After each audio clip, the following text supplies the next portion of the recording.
Hello student, मैं एक तरह से आप सभी का ज्ञान चैतन्य चैनल में बहुत बहुत स्वागत करती हूँ। आज के इस टॉपिक में हम यूजीसी नेट का जो फर्स्ट पेपर होता है उससे रिलेटेड कुछ करंट अफेयर्स के जो टॉपिक हैं एजुकेशन से रिलेटेड, उसकी आज हम यहाँ पर चर्चा करने वाले हैं। तो यहाँ पर स्कूली शिक्षा के लिए राष्ट्रीय परिचर्या की पाठ्यचर्या की एक रूपरेखा जो है तैयार हुई है और उसको हम देखते हैं कि क्या चीज है ये स्कूली शिक्षा के लिए राष्ट्रीय पाठ्यचर्या की रूपरेखा। इसको NCFSE बोलेंगे, national curriculum framework for school education. अब यहाँ पर जो है शिक्षा मंत्रालय ने ये सुर्खियों में इसलिए है क्योंकि ये शिक्षा मंत्रालय में लोगों के फीडबैक हेतु स्कूली शिक्षा के लिए राष्ट्रीय पाठ्यचर्या की रूपरेखा का प्री ड्राफ्ट जारी किया है। अब ये जो है NCFSC के बारे में यहाँ पर कि इसका उद्देश्य जो है राष्ट्रीय शिक्षा नीति जो अभी राष्ट्रीय शिक्षा नीति आई थी उसको 2020 के अनुसार पाठ्य पुस्तकों और पाठ्यक्रम के विकास का मार्गदर्शन तय करना। मतलब यहाँ पर जो कि हमारी राष्ट्रीय शिक्षा नीति आई बनी थी 1920 में, तो उसको लागू करने के लिए ऐसा नहीं है कि सिर्फ उसको लागू कर देंगे, उसमें जो हमको टेक्स्ट कॉपी देनी है, मतलब जो हमारा पाठ्यक्रम होगा वो क्या होगा, उसमें कौन सी बच्चे किताबें पढ़ेंगे, वो सारी चीजें जो है यहाँ पर बताई गई हैं। तो उन्हीं सबका जो है विकास का मार्गदर्शन करना है। NCFSC को अंतिम बार 2005 में संशोधित किया गया था। मतलब जो आज NCERT हम पढ़ते हैं उसको 2005 में संशोधित किया गया था, जब से अभी तक नहीं हुआ है, तो अब वो भी चेंज होने की स्थिति में है। NCERT की पाठ्य पुस्तकों के मौजूदा सेट जो है इसका उपयोग करके तैयार किए गए थे। प्रस्तावित जो हैं NCFSC 3 से 18 वर्ष की आयु वर्ग के विद्यार्थियों के लिए है।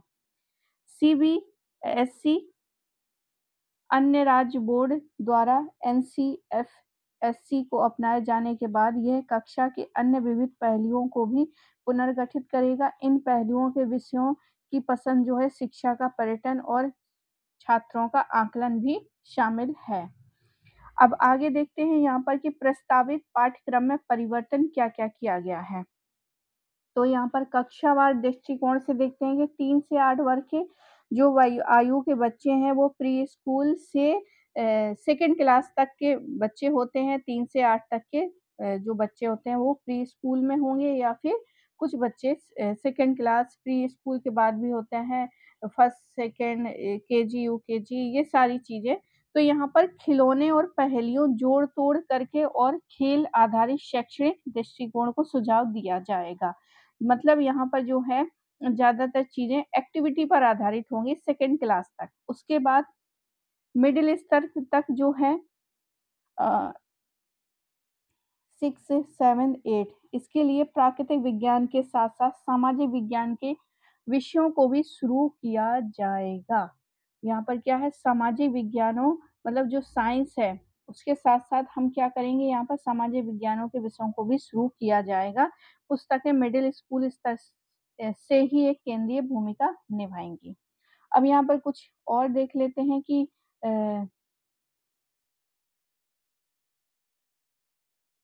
राष्ट्रीय पाठ्यचर्या की रूपरेखा NCF और राष्ट्रीय शिक्षा नीति 2020।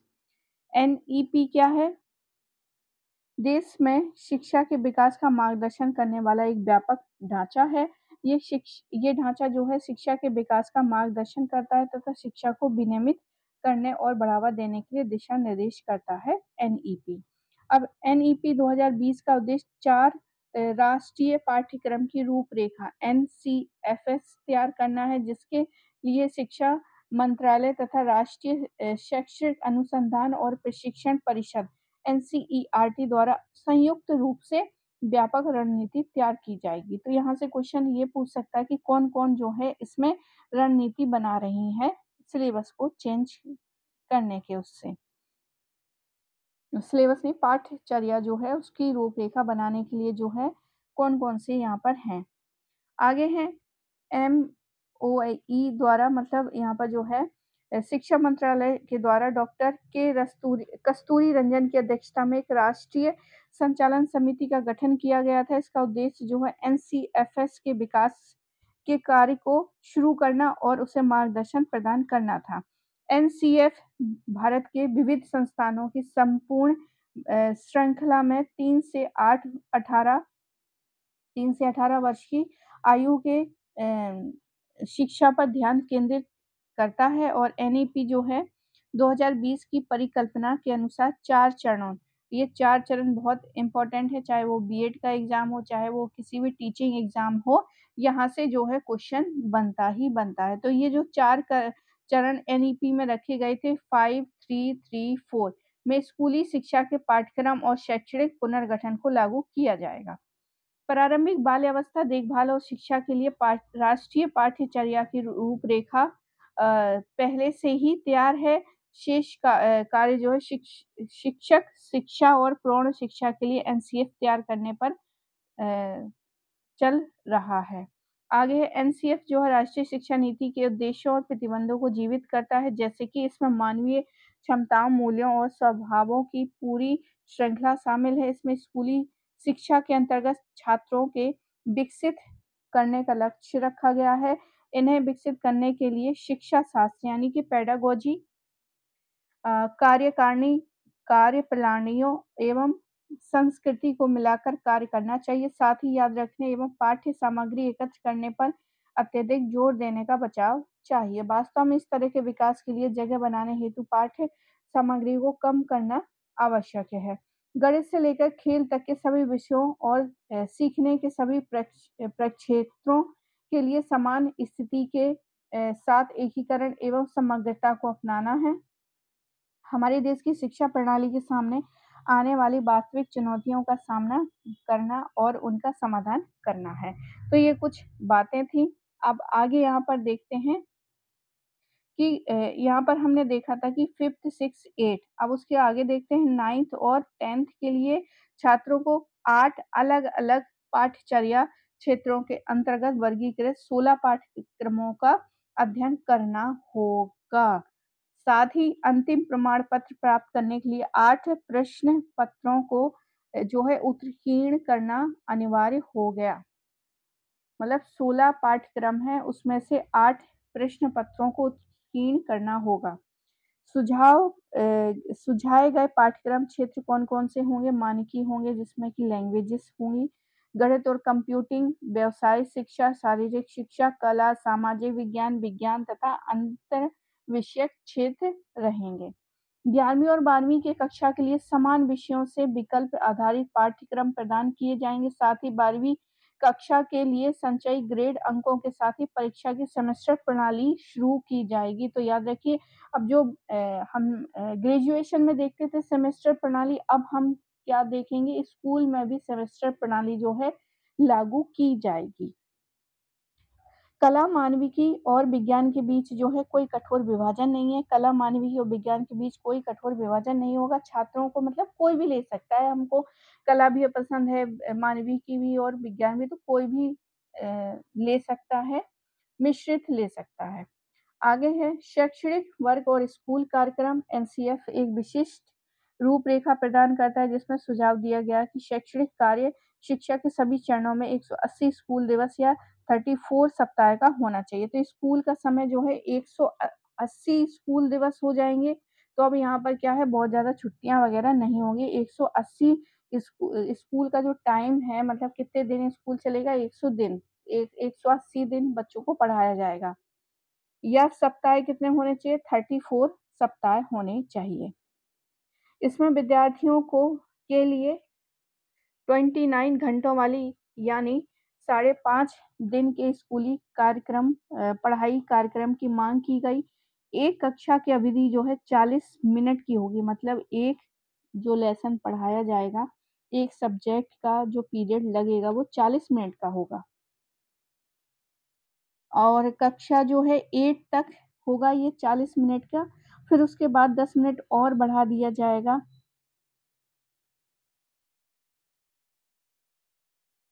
आगे देखते हैं 40 या 50 मिनट यहाँ पर रखा गया है। 50 मिनट कहाँ से होंगे? ये होंगे हमारे 9th क्लास से। आगे है अन्य सिफ़ारिशें वर्ष के अंत तक एकल परीक्षा की बजाय मॉड्यूलर बोर्ड परीक्षाएँ आयोजित की जाएँगी। एनसीएफ के प्री ड्राफ्ट में प्राचीन भारतीय ज्ञान ज्ञान परंपराओं के एकीकरण या प्रस्ताव हैं, जैसे कि 6 प्रमाण जो कि हम यूजीसी नेट में पढ़ते हैं 6 प्रमाण और हमेशा जो है वहाँ से क्वेश्चन भी आते हैं, तो अभी हम देखेंगे वो 6 प्रमाण क्या है।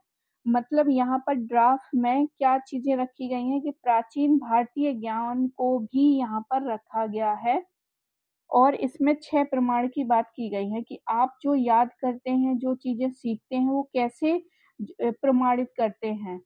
तो वो 6 प्रमाण यहाँ पर रखे गए हैं, यानी कि ज्ञान प्राप्त करने के जो तरीके बताए गए हैं हमारे प्राचीन भारतीय ज्ञान में उसको भी यहाँ पर बताया गया है और तैत्तिरीय उपनिषद में नैतिक विकास के लिए वर्णित पंचकोश प्रणाली आदि रखी गई है। 5 कोश प्रणाली मतलब जो भी शिक्षा दी जाएगी वो 5 फोल्ड एजुकेशन 5 मतलब 5 उसमें ऐसे पॉइंट होंगे जो कि बहुत इम्पोर्टेंट होंगे एक स्टूडेंट के लिए। मसौदे से ऐसे तरीके प्रस्तावित हैं जिसके माध्यम से भारतीय शिक्षा प्रणाली में वर्तमान और भविष्य के रुझानों की ज़रूरतों को पूरा करने के लिए सुधार किया जा सकता है। ये तरीके हमें हमारे मूल से जोड़े रखेंगे। अब ये जो तरीके हैं, ये हम क्यों रखेंगे? ताकि हमारा जो भारतीय ज्ञान था, उससे हम बिल्कुल भी दूर नहीं भटकें, भारतीय ज्ञान को हम हमेशा साथ रखें। एक बहुलतावादी विश्व की बढ़ती माँगों के अनुकूल भी है। आगे देखते हैं, अब यहाँ पर महत्व देख लेते हैं। अभी उससे पहले पंचकोश विकास देख लेते हैं। तो पंचकोश विकास क्या होगा? तो मैंने यहाँ पर बताया कि एक स्टूडेंट के अंदर क्या-क्या चीज़ें डेवलपमेंट होंगी। तो पंचकोश विकास क्या होगा? अन्नमय कोश होगा प्राणमय कोश होगा, मनोनय कोश होगा, विज्ञानमय होगा, आनंदमय होगा। तो ये कुछ चीज़ें जो हैं इनको रख के उसका डेवलपमेंट किया जाएगा। आगे देखते हैं अब स्कूली शिक्षा के लिए एनसीईएफ का महत्व क्यों है? तो प्रकृति में समग्र हो, बच्चों को अलग-अलग स्ट्रीम के तहत जो है विविध विषयों को पढ़ने का अवसर प्रदान किया जाए, तो इससे क्या है एजुकेशन और अच्छी होगी। अ, सांस्कृतिक संबंधितता को आत्मसात करता है। तो पाठ्यक्रम का लक्ष्य छात्रों को अपने सांस्कृतिक जुड़ाव से बेहतर ढंग से समझने में मदद करता है ताकि वे बेहतर तरीके से उसका आनंद ले सकें और इसका प्रचार कर सकें। समानता प्रदान करना है, ये जाति, लिंग, धर्म और सामाजिक आर्थिक परिस्थितियों में जो मतलब जाति-वाति और लिंग असमानता, धर्म ये सब दिखाई देती है, तो समानता प्रदान करना भी है, इसलिए इस तरह से जो है, जो फ्रेमवर्क बनाया गया है। सीखने के स्तर में भी सुधार करेगा कि सारे बच्चे जो है लगभग-लगभग सारा कुछ सीखें, ज़्यादा सीखें, जिसको ज़्यादा सीखने की इच्छा है वो और सीखे। तो सीखने के स्तर में सुधार करता है। सेमेस्टर आधारित दृष्टिकोण एक बार होने वाली बोर्ड परीक्षाओं के कारण पैदा हुई चिंता को कम करता है। साथ ही छात्रों को बेहतर तैयारी करने और सीखने में भी मदद करता है। आगे देश के भविष्य के लिए आदर्श स्थापित करता है। शिक्षा शास्त्र को छात्र को बेहतर रीति से सिखाने तथा उसे कानून का पालन करने वाला आदर्श नागरिक बनाने हेतु निर्मित किया गया है। अब ये 6 प्रमाण देख लेते हैं क्या है? ये 6 प्रमाण यूजीसी नेट जो है पेपर 1 में ये 6 प्रमाण दिए गए हैं जो कि आपको पढ़ने हैं। तो याद रखिए सबसे पहले है प्रत्यक्ष। प्रत्यक्ष होता है हमारा हमने जो 5 इंद्रियों के द्वारा जो हमने टच करके उसको फ़ील किया है या फिर स्मेल सूँघी है या कानों से सुना है, ये सब क्या है प्रत्यक्ष हो गया। तो 5 इंद्रियों के ज़रिए जो डायरेक्ट अनुभूति होती है उसे प्रत्यक्ष कहा जाता है। इसे अनुमव प्रत्यक्ष अनुभूति या स्मृति याद की गई धारणा में विभाजित किया जा सकता है। मतलब यहाँ पर प्रत्यक्ष जो है डायरेक्ट जैसे आम हमको आम खाने में कैसा होता है, तो जब तक हम आम नहीं टेस्ट करेंगे, जब तक वो पता क्या कैसे चलेगा? तो जब तक तो यही है प्रत्यक्ष। आम को खाएँगे तभी हमको उसका टेस्ट पता चलेगा कि वो मीठा है। ग्रीन रहता है तो वो अ, खट्टा होता है और पकने के बाद क्या पीला पीला होता है तो वो मीठा लगता है। तो ये हो गया प्रत्यक्ष, क्योंकि इसमें क्या है हमने टेस्ट यानी जीभ का इसमें इस्तेमाल किया है। आगे देखते हैं अगला जो है दूसरा, ये है अनुमान। पर्यवेक्षणों के नए निष्कर्ष पर पहुंचने के लिए अनुमान का उपयोग किया जाता है।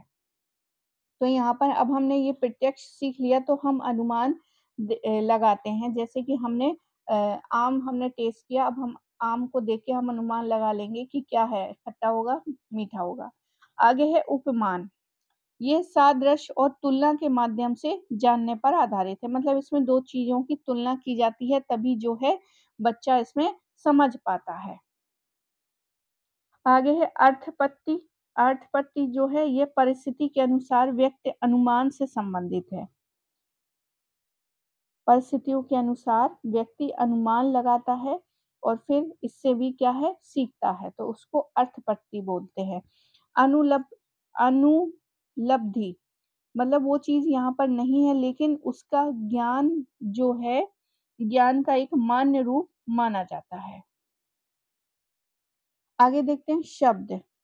यह इस तथ्य पर आधारित है कि एक व्यक्ति प्रत्यक्ष अनुभव, मान लीजिए हमारे जो दादाजी हैं, दादाजी ने जो प्रत्यक्ष चीज़ें देखी होंगी लेकिन अब वो नहीं है, लेकिन वो बता रहे हैं कि वो उस समय जो है ऐसी चीज़ हुआ करती थी, तो हम उसके शब्दों को भी क्या कर लेते हैं, उससे भी सीखते हैं कि उन्होंने देखा होगा इसलिए हम उसको सत्य मान लेते हैं।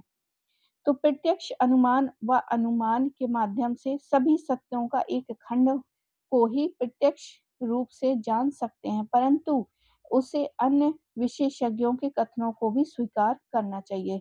तो इसमें ये है कि और जो लोग बोल रहे हैं उसको भी हम देखें कि हाँ वो चीज़ सही है या नहीं, तभी हम उसको सत्य या उसको मान सकते हैं। तो ये थी कुछ इम्पोर्टेंट चीज़ें। बाकी जो है और कुछ टॉपिक हैं करंट में, तो उसको भी करेंगे। तो आई होप आपको ये वीडियो पसंद आया होगा। पसंद आया हो तो प्लीज़ लाइक करें, शेयर करें, सब्सक्राइब करें। मिलते हैं हम अगले वीडियो में। पूरा वीडियो देखने के लिए आप सभी का बहुत-बहुत धन्यवाद।